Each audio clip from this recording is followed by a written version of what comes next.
¿Qué tal? ¿Qué tal? Bienvenidos a Búnker Político, el podcast más provocativo de México. Temporada 3. Estamos en temporada 3. Yo soy Ignacio Israel Cruz Lara. Bienvenidos. En este primer episodio del año vamos a platicar de todo de lo que vamos a platicar este año. Todos los diferentes temas en política, en economía, en desarrollo social, en todo. Todo lo que será de interés general del público y obviamente de los temas importantes que son de carácter político de la nación. All right, okay, let's go!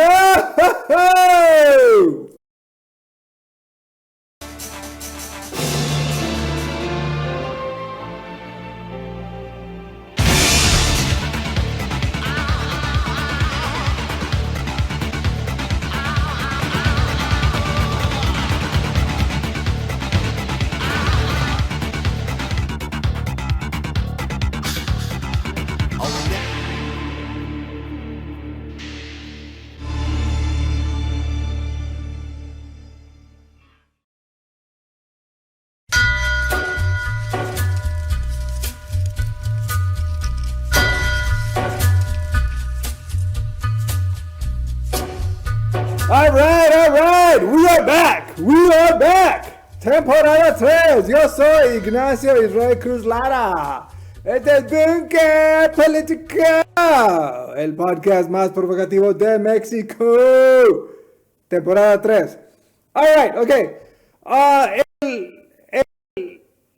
El tema principal de hoy es nada más desglosar las diferentes cosas que vamos a ver durante esta temporada. Y en esta temporada vamos a tratar de hacer transmisiones en vivo.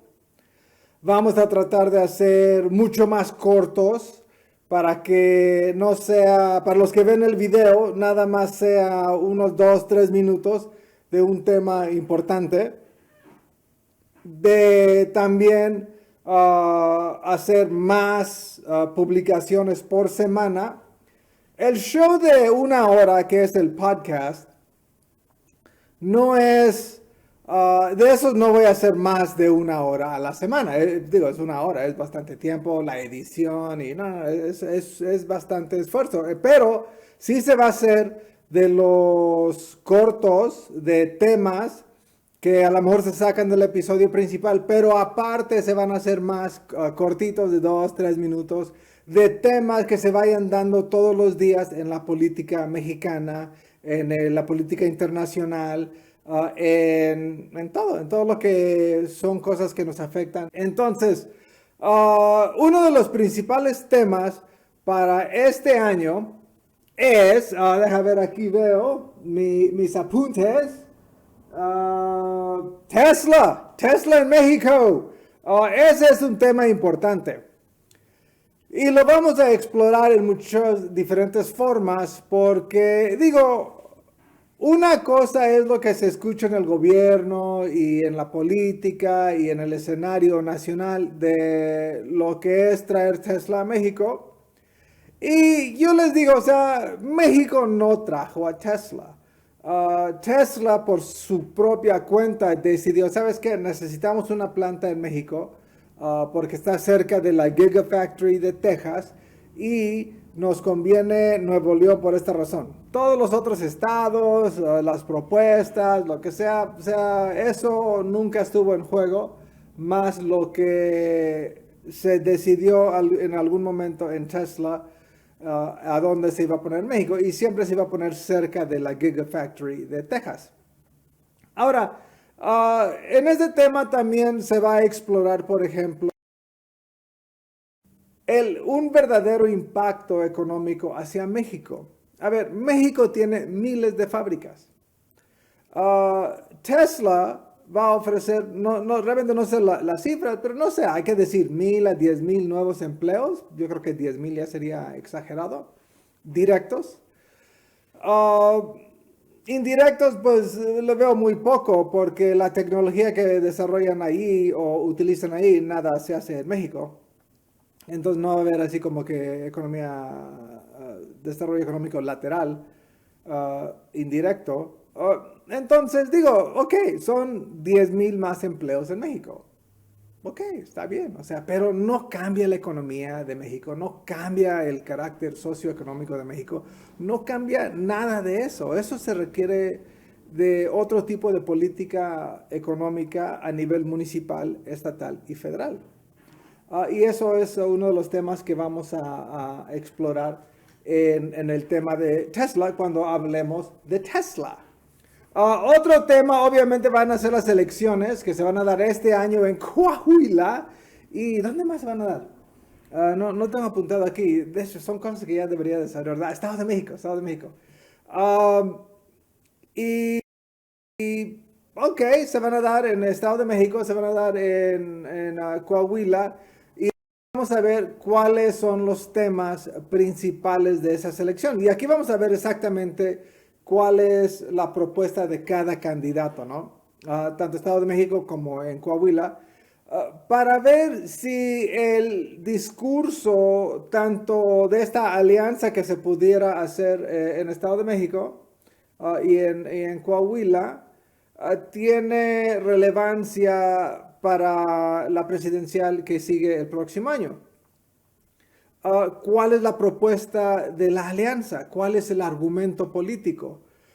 ¿Qué están realmente proponiéndole a la gente que no le han propuesto 1000 veces anteriormente, tanto el PRI, PAN y quien más esté en esa alianza? Entonces, el análisis no nada más va a ser, oh, mira, están proponiendo esto, están diciendo esto, y esta es la oferta política, porque sabemos que la oferta política en México, por muy bien que hablen y digan de las cosas y todo lo que están proponiendo, o sea, casi nada de eso, yo diría nada de eso se hace realidad en la política pública del país. Digo, ¿cuánto no ha prometido el PRI o no, cuánto no prometió el PRI durante 100 años casi? Y vea dónde está el país. El PAN también. Morena, digo, el argumento de Morena es un poquito diferente. Si quieren, obviamente, transformar el país, pero están empezando con transformar, si lo podemos llamar así, el como que sistema corrupto que ellos ven.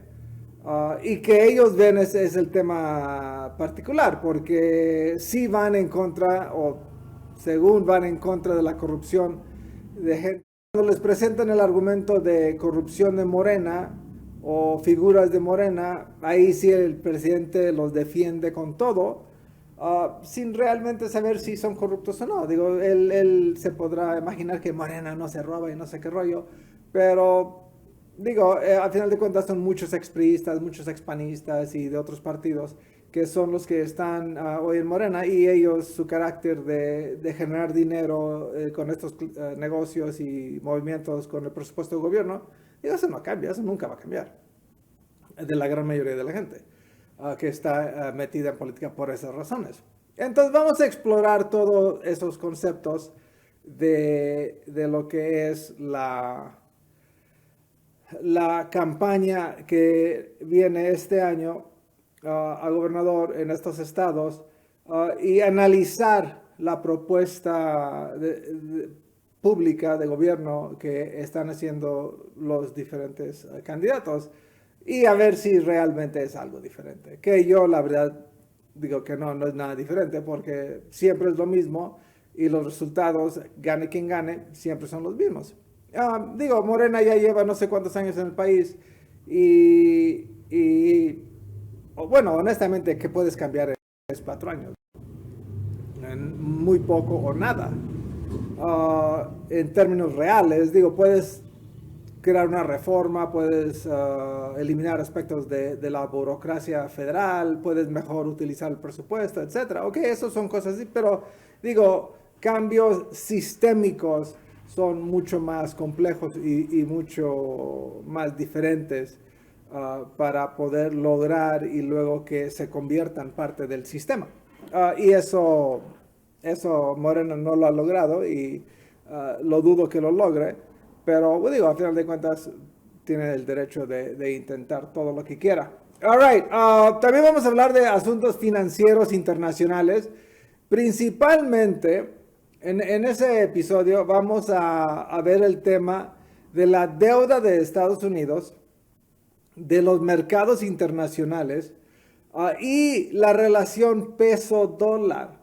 Porque a mí se me hace bastante incongruente de la política económica federal que está apoyando un peso más fuerte ante el dólar y luego presume las divisas que vienen de los mexicanos en Estados Unidos que le mandan a sus familiares.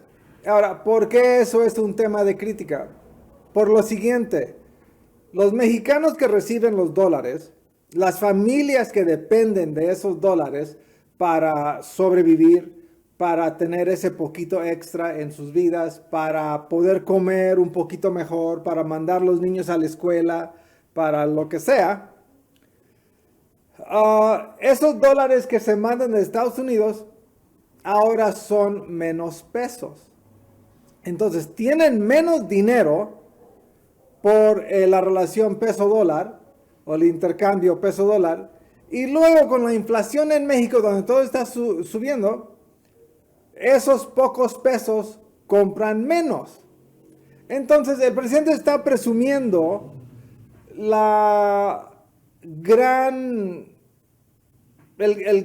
logro de que el dólar está bajando en relación al peso, o sea, menos pesos por cada dólar, o sea, creo que ahora están a 18 algo, es lo que a uno le pagan.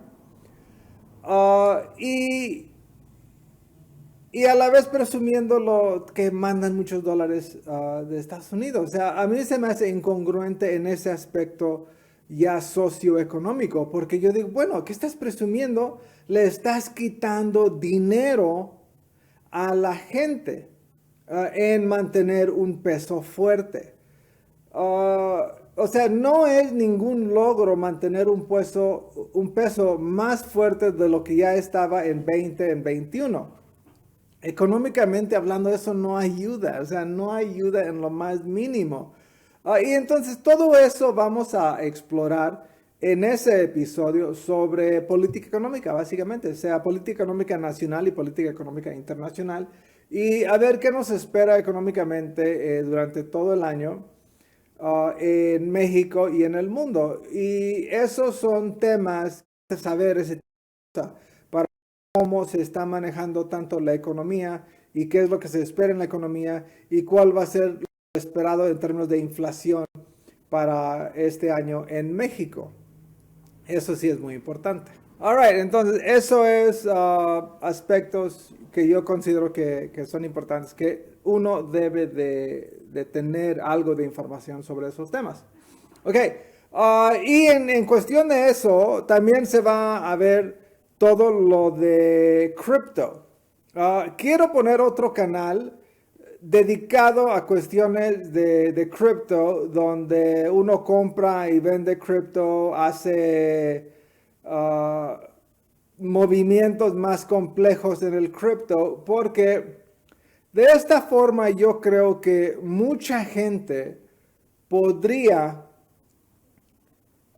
convertir ese tipo de compra-venta y especulación en el mercado de cripto en una fuente de ingresos que sea mucho mejor de sus actuales empleos.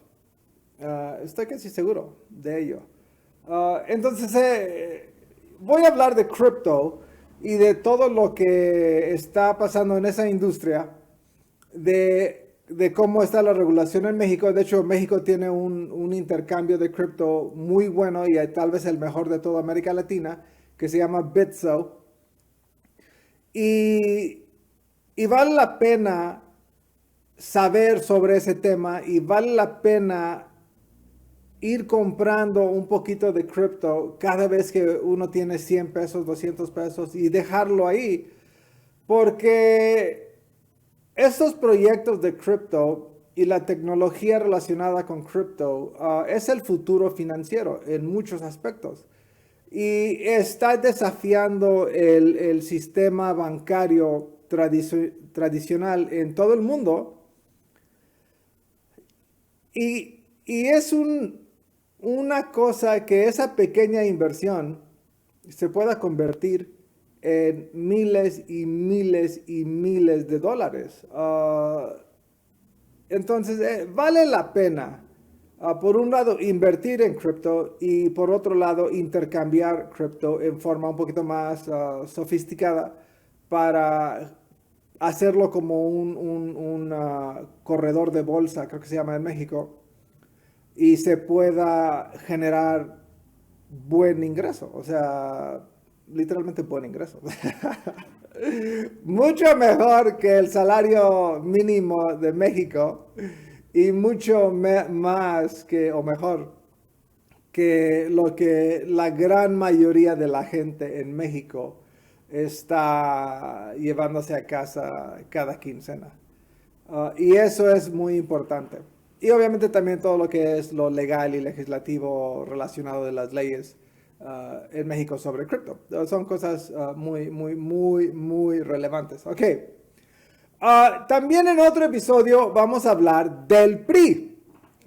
Independientemente de las campañas de este año, yo también quiero enfocarme un poquito más, nada más a lo que es el PRI. O sea, su propuesta a priistas, y me considero priista porque, digo, es el único en México. Sí he participado como asesor y me han incluido como candidato ciudadano en otros partidos en el pasado. Y yo he apoyado a amigos en otros partidos. Pero a final de cuentas yo siempre he sido priista. Y, y el detalle ahí para mí es a dónde está la ideología, la propuesta política para la gente. Yo no la veo. Yo no veo que el PRI realmente esté ofreciendo algo más que responder con ataques a las propuestas de AMLO. ¿Qué pasa con eso? ¿Por qué es malo eso? Porque tu única propuesta, tu única motivación a tu base es atacar la base otra figura política, y en este caso el presidente, AMLO. ¿Y qué tal si la gente, qué tal si no tuvieras ese rival? O un rival y estuvieras en el poder. Entonces, ¿cuáles son tus ideas si estuvieras en el poder? Y es lo que yo quiero escuchar del partido. O sea, ¿cuáles son las ideas del partido? ¿Cuál es su ideología? Porque su ideología está en todos lados. Está, o sea, en lo que le conviene básicamente para decirte lo que quieras escuchar como votante y tratar de convencerte que ellos son la mejor propuesta para elegir. Yo no estoy de acuerdo con eso. Yo, de hecho, en general, no estoy de acuerdo con ningún partido en su propuesta, en su ideología, en cómo se maneja.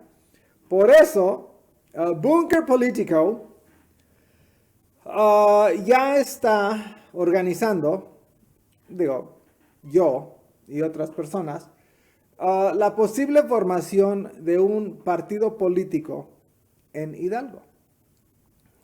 Porque yo soy originario de Hidalgo, aunque toda mi vida me formé fuera del país, pero ya de adulto regresé a México y he estado principalmente de adulto en México.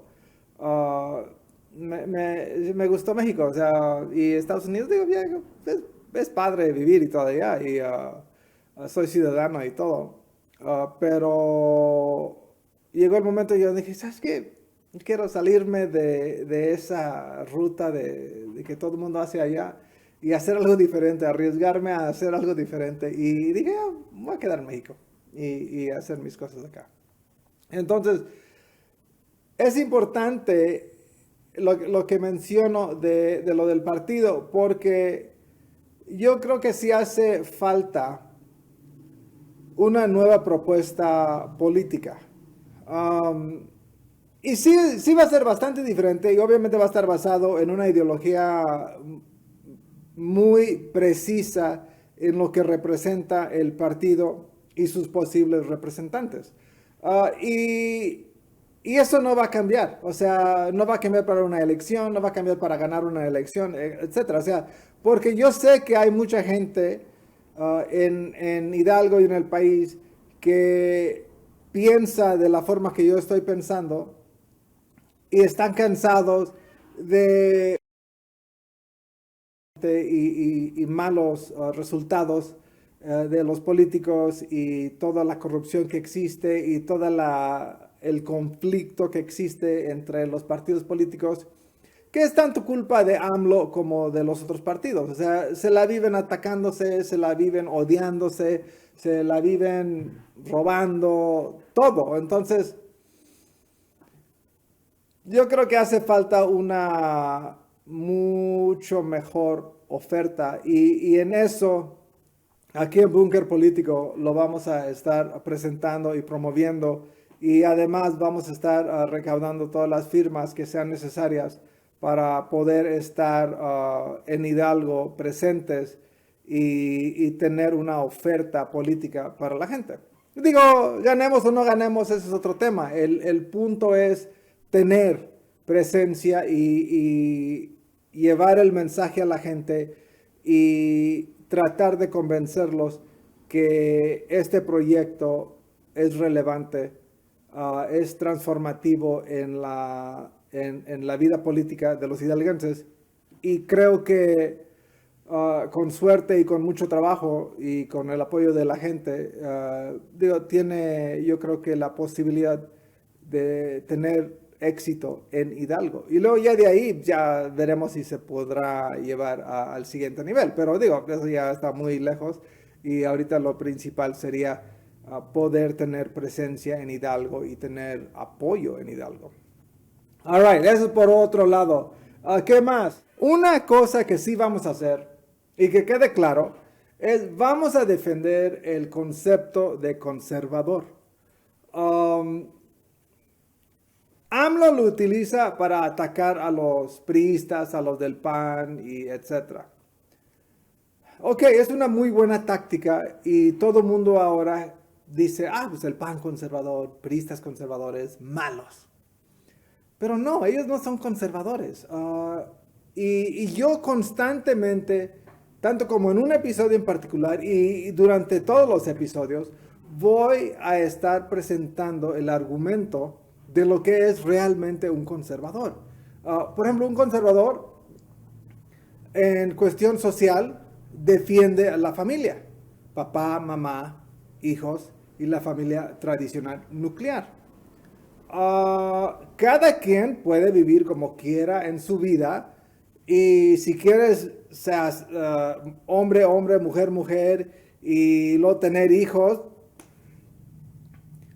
Entonces, defender los derechos de la familia tradicional es un elemento importante del conservador, de la ideología conservadora.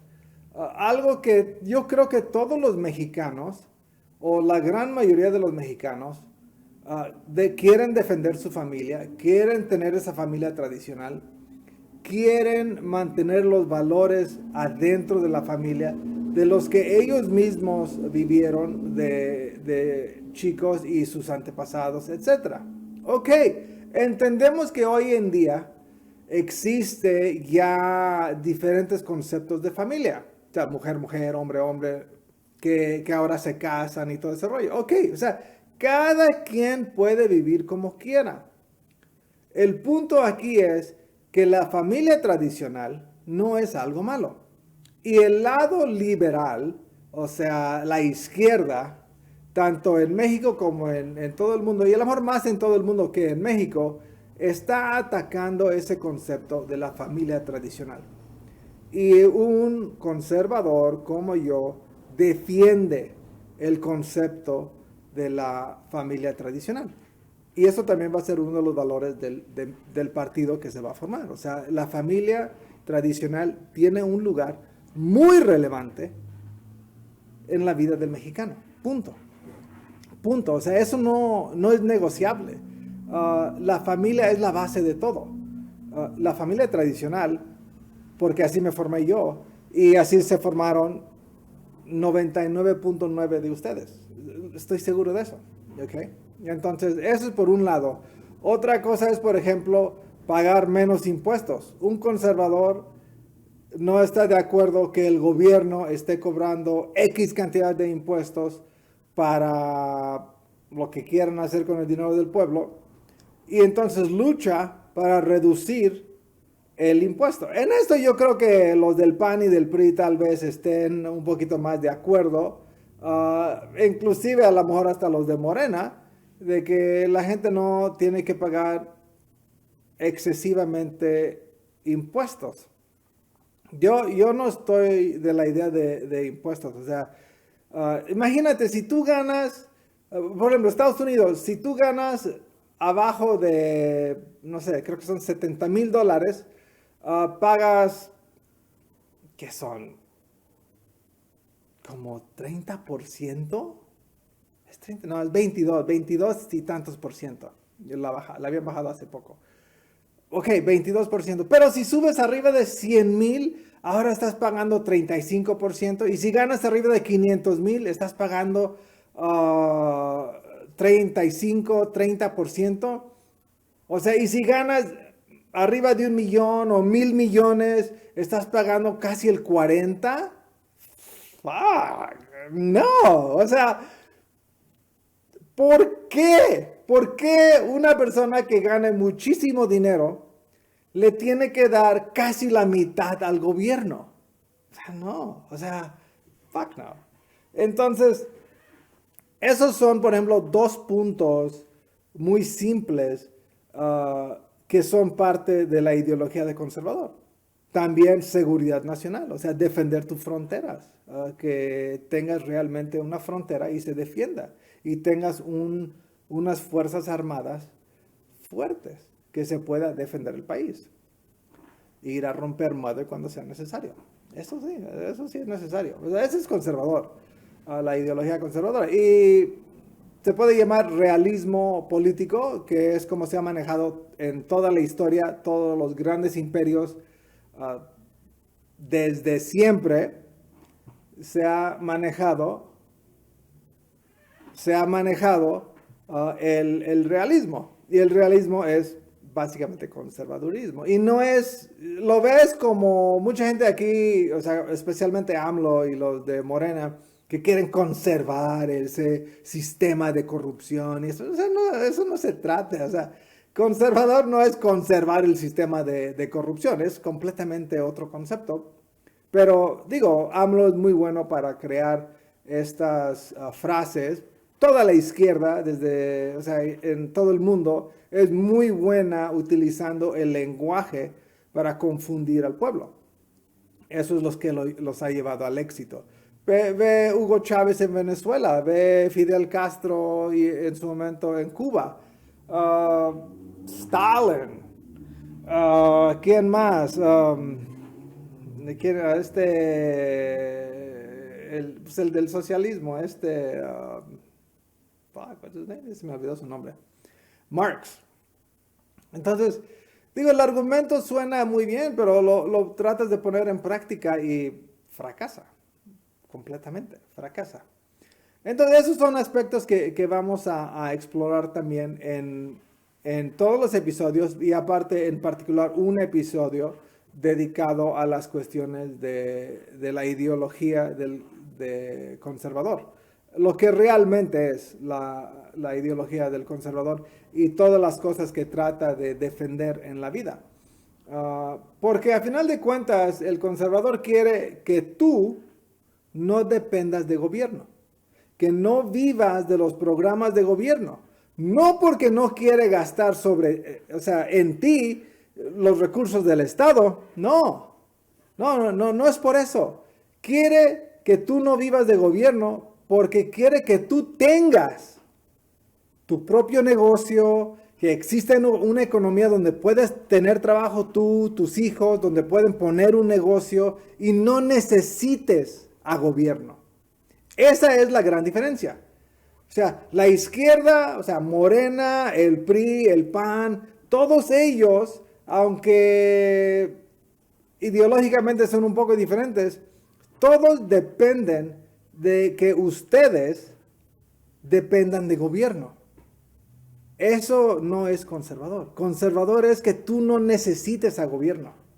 Imagínate qué relevante sería eso, que la gran mayoría de la gente en México no necesitara su gobierno para sobresalir, para vivir, para comer. O sea, eso es la finalidad del conservador. No tener gobierno presente en tu vida, porque el gobierno municipal, el gobierno estatal y federal han establecido las condiciones donde todos se pueden cuidar por sí mismos. O sea, eso es muy importante entender en cuestiones del conservador, de la ideología del conservador. All right. Vamos a hablar también de la guerra de Rusia. Acaba de pasar el aniversario de un año. Y como les dije, Putin iba a llevar esto a la larga, porque a Putin no le van a ganar. A China, que está apoyando a Putin, no le van a ganar.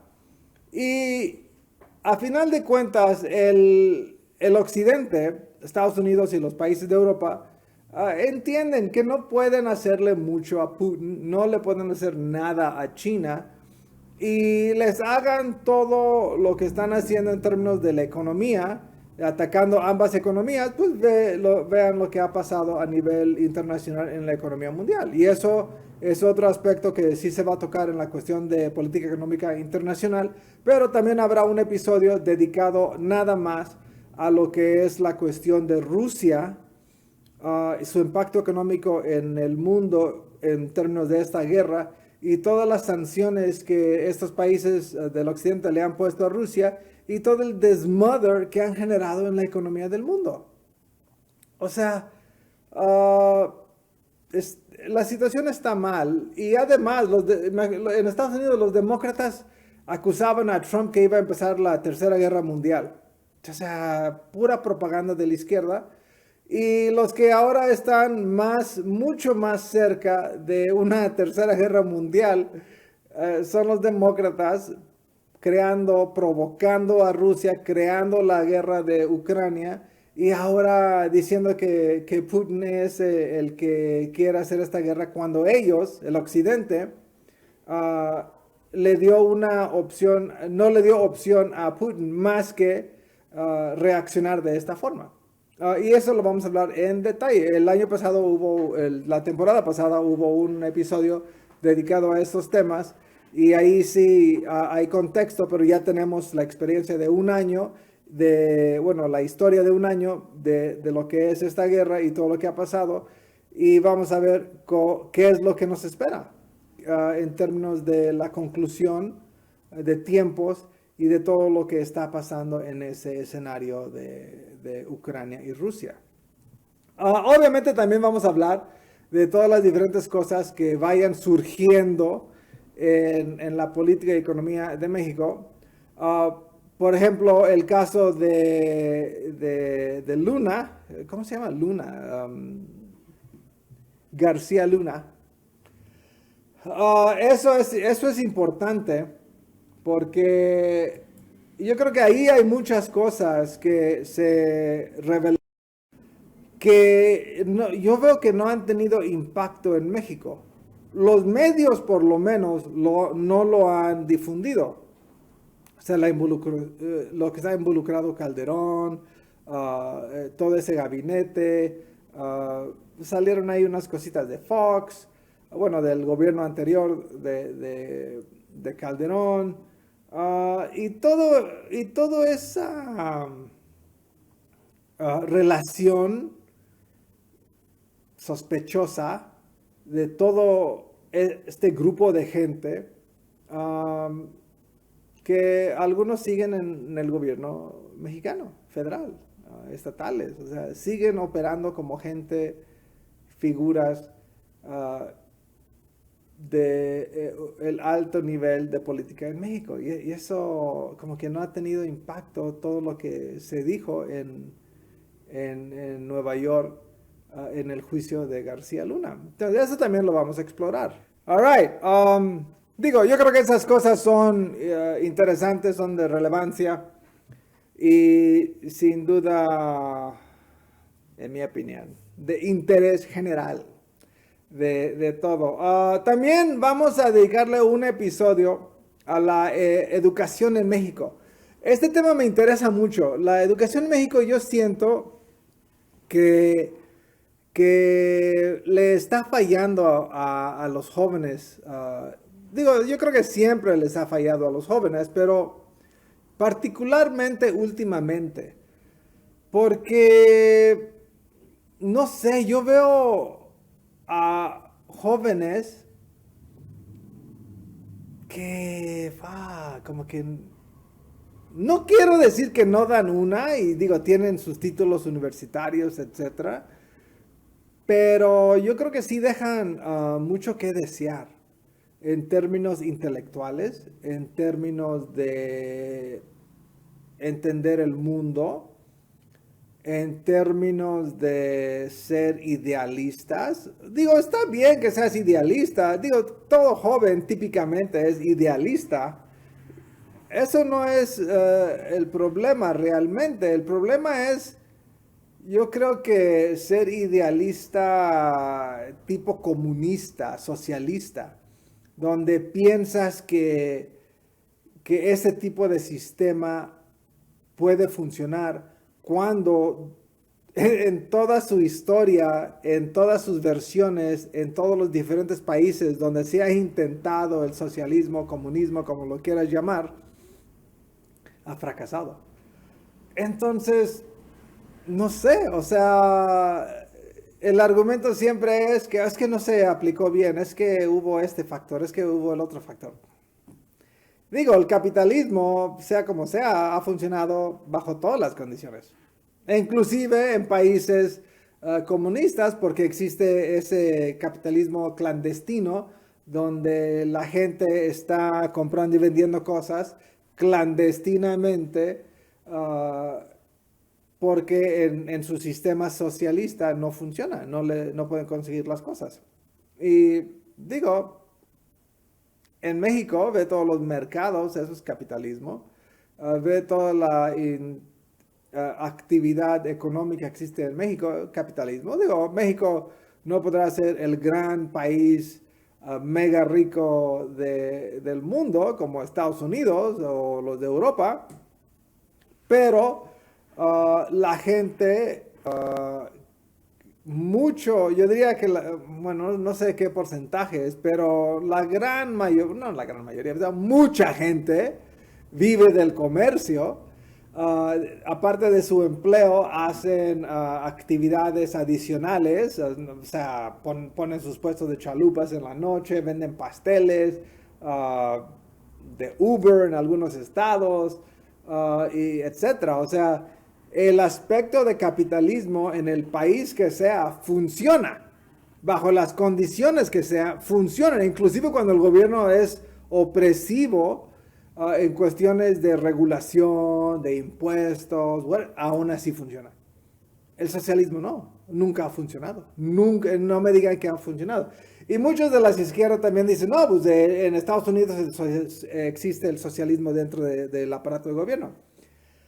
Sí hay, obviamente, algunas cosas, programas sociales, por ejemplo, pensiones, etcétera, donde la idea original surge del movimiento socialista, de derechos de trabajadores, etcétera, pero nunca fue propiamente socialista. Y además es un sistema capitalista que tiene que atender las diferentes cosas que pasan en el país, de la gente que trabaja toda su vida, que exista un fondo para que ellos puedan retirarse y vivir decentemente. Dios, depende de tu ingreso, de lo que vas a recibir al final. Pero eso se dio principalmente por cuestiones económicas de las crisis al principio del siglo pasado. No porque las ideas comunistas eran tan buenas que las tuvieran que aplicar en un país como Estados Unidos. Pero yo sé que muchos países desarrollados en Europa tienen muchos aspectos de socialismo. Pero digo, pero no son países socialistas y sí son países donde utilizan mucho de su Producto Interno Bruto, o sea, de su presupuesto en programas sociales y para que la gente esté tranquila. Es que son países pequeños, economías relativamente pequeñas o grandes para esa población pequeña y es otras condiciones completamente, pero no son socialistas, no son comunistas, son capitalistas que tienen programas sociales muy, muy amplios, muy diferente, muy diferente. Entonces, todo ese tipo de tema vamos a tratar en esta temporada de Bunker Political. Y digo, espero que les vaya gustando. El canal de YouTube, digo, ya tenemos arriba de 100 suscriptores, pero el canal de YouTube no tiene esa penetración que tiene, por ejemplo, Facebook. En Facebook el año pasado tuvimos arribita de 1 millón de interacciones y yo no sé cómo les llama Facebook a todos esos. Yo creo que si estás ahí viendo tu página y te quedas medio segundo, eso ya cuenta como interacción o algo así. Y en ese sentido tuvimos muchísimo interacciones o impacto, así los metrics de Facebook yo no les entiendo mucho. Porque o sea, es amplio el mercado dentro de Facebook, pero lo que realmente nos interesa es el de YouTube, porque ahí lo de suscriptores, lo de vistas en el canal, del episodio completo, es otra cosa, ¿no? Es algo que es más como el producto real, la plataforma real donde queremos tener ese gran impacto.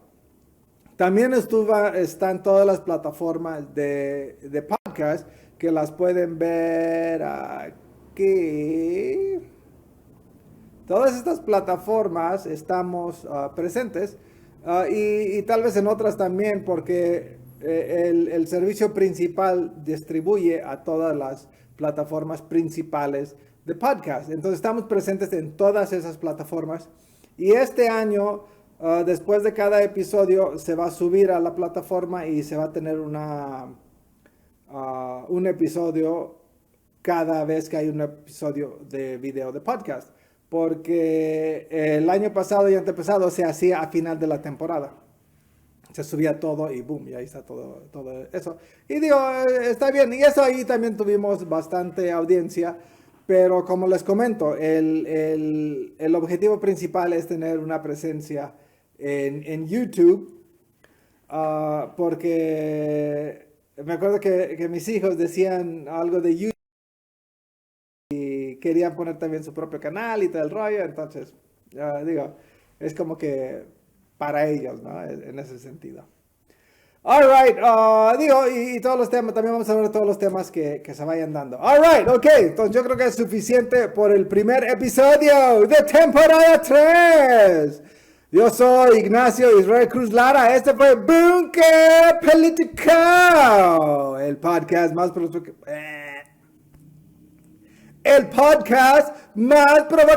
de México. Baby boys, I love you, baby boys.